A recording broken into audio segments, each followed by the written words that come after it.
So, I bet all of you have heard of cultural appropriation, that thing where white people aren't allowed dreadlocks. You've probably heard of that, right? The whole white people shouldn't be copying minority culture deal unless they properly respect it or have permission or who knows, whatever. There are lots of versions of it. And even the best versions of it make sense only in the same way that Magic the Gathering's rules make sense. It all fits together, but it doesn't reflect reality. I've heard it explained that, oh, white people have the privilege and a power to take a minority's culture, then insult the minority for having that culture, making the minority stop having that culture, while the white people keep it, so they've effectively stolen it.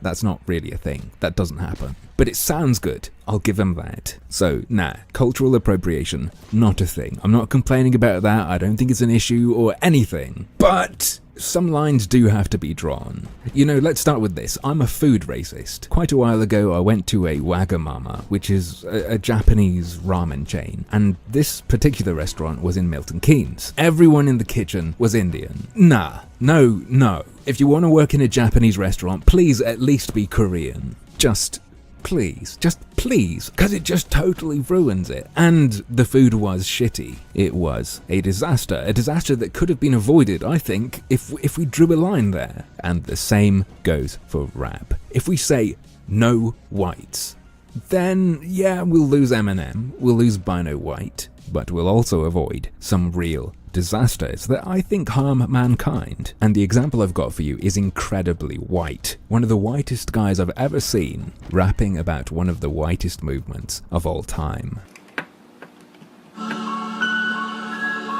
Yo, Black Lives Matter. Everyone matters. Doesn't matter what color your skin is. My favorite thing is how this kid, well, he's either a teenager or a bit younger than that. Personally, I hope he's a bit younger, because that means the chance of him dying after catching certain diseases is much higher. Anyway, my favorite part is how he sounds like he's about to cry. This dude clearly feels a lot about this and thought, what can I do to contribute to this cause? What's the correct path? I need to respect and reflect the culture of these people I'm saving. I need to rap. Don't matter what color your race is. Got him. Alright, he screwed up, but he knows he screwed up. What is this though? Got him. Gandhi. Next time I trip over my words, I'm just gonna leave a little pause and say, Mother Teresa, your little mind game isn't gonna work on me, boyo. And to be honest, I think even though he hasn't really started, he's given us all the proof we need that white people should never, ever be allowed to rap. I'm not exactly holding my breath waiting for him to spit some fire. Yo. I'm gonna guess that's maybe the third time he's ever said yo in his life. Every day, I turn on the news. Every day another black boy brutally abused.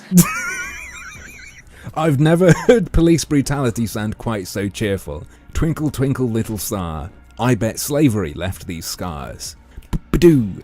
Ba-doo, institutional racism gives me the blues.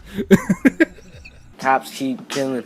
I'm so confused. It's time to do something. Stop hitting the snooze. I certainly believe him when he says he's confused. So he gets some points for authenticity, for realness. I can really imagine him on the streets, wondering where he needs to go because he's confused and doesn't get out much. People on the streets, they're starting to yell. They're saying we ain't gonna listen to no more death knells. These are boys that won't even hear their own wedding bells because they're either dead or in a cold dark cell. Won't hear wedding bells because they're in a cold dark cell? Whoa, now hold on there a sec. Being put in prison isn't fun, it's not good, but there's a WikiHow article on how to get married in prison. Sometimes it can be done, but it's also probably going to be to someone who does look like this. Or they could get married after they're out of prison. And what if they're in prison because they fucked a kid? Or what if they're in prison for life and they did whatever they're in there for? I'm not too upset about them not getting to hear wedding bells. Your rap's not connecting with me, you gotta do something quick, draw me in, catch my attention. We white.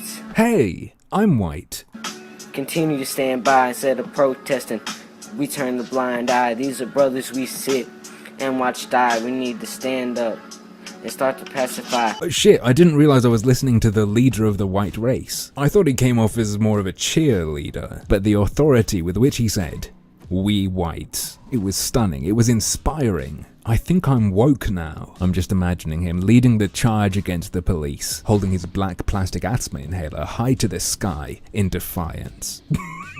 Do you think he could actually talk to a police officer? Or at least talk to him without calling them sir? Doesn't seem the type to me. And I think this rap is actually some kind of weird racial justice nerd power fantasy. Other kids his age, maybe they do some air guitar with a tennis racket pretending they're on stage at a huge concert. Maybe they fantasize about being a famous sportsman. Maybe they want to be a firefighter and save lives or join the army. What this guy dreams about though, I guarantee you, I'm sure, he dreams about going to a protest one day, but not really being in the middle of all the people, maybe sort of more at the back, just being quiet but holding a sign his mom helped him make. He fantasizes about being a real hero. Okay, let's get back to this clip. Let's get back in this kid's groove. Cause Black Lives Matter, shots fired, everyone scatters. The streets are filled with blood spatters, we won't forget it after. We remember the backstabbers that killed cause the kid got swagger. So what, he's not a graham cracker, shouldn't walk up Jacob's ladder. First off, I sound British, but I'm American, and every good American has made a few s'mores, which means that I know that graham crackers are fucking brown. And unless you're protesting people being killed for not being brown like a graham cracker, this rap is ruined. It was so good. No, I'm not even going to do that sarcastically. I can't do it, that would be too much. It's too painful to even jokingly say that this is good. And a second thing, we've got this goofy shit again. Backstabbers killed a kid just because he's got swagger. Sounds more like gang violence to me. I thought we saw this back when Abe was the pastor, but now the tires are 10 times blacker. I straight up have no fucking idea what he just said. The skatires are 10 times blacker. I can only guess, is he trying to say that not only are more black people being shot, but the black people who are being shot just get blacker and blacker? Or does Black Lives Matter now have a Trump-like leader who gets off the phone with the chief of police and says, my skin just got 10 times blacker? Or maybe the deal is, we're going to replace every black person killed by the police, and police officers' wives are going to carry the babies. And when one of them refuses, that D-Ray guy says, the baby just got 10 times blacker. Anyway, more. Let's see more of this. Look at the country, it's a total disaster. That's why we yell out Black Lives Matter. You think a country is a total disaster? Just have a fucking slogan. That'll do the job. And if that's your plan, you need a better line. I don't know, maybe Make America Great Again. Speaking of which, Do we think our savior's name is Trump? So what, he's got Mexicans running like Forrest Gump? if I was going to write a parody Black Lives Matter rap, I'd write that line. It is gold. Just not in this context. Just that subtle implication, that little, very, very vague insult to any Mexican who's happy to be Mexican and live in Mexico.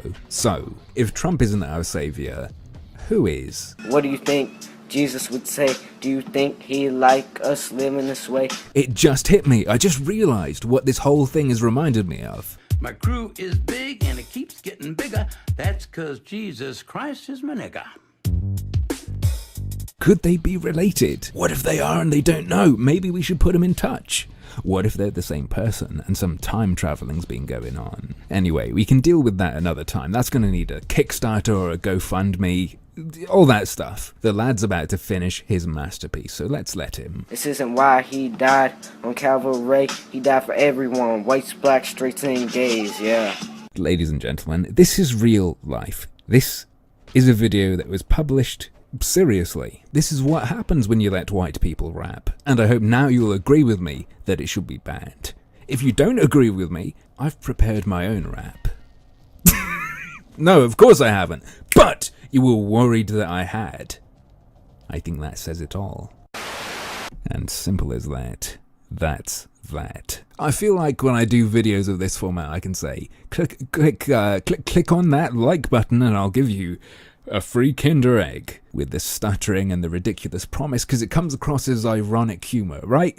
Maybe not. Click it anyway. Click the like button. It's even funnier too if I ask you to subscribe and share this video as well. Oh yeah, and I kinda made fun of someone, so I need a disclaimer so no one will go after me. There we go, that seems about right. When you're mocking cringy people and the cringy things they do, It's professionalism that really counts. You can't just be like a class clown. This is YouTube! This is serious. These videos matter. People could die. And I don't want too much of that blood on my hands. Anyway, thanks for watching. Stick around and see what shit I upload next.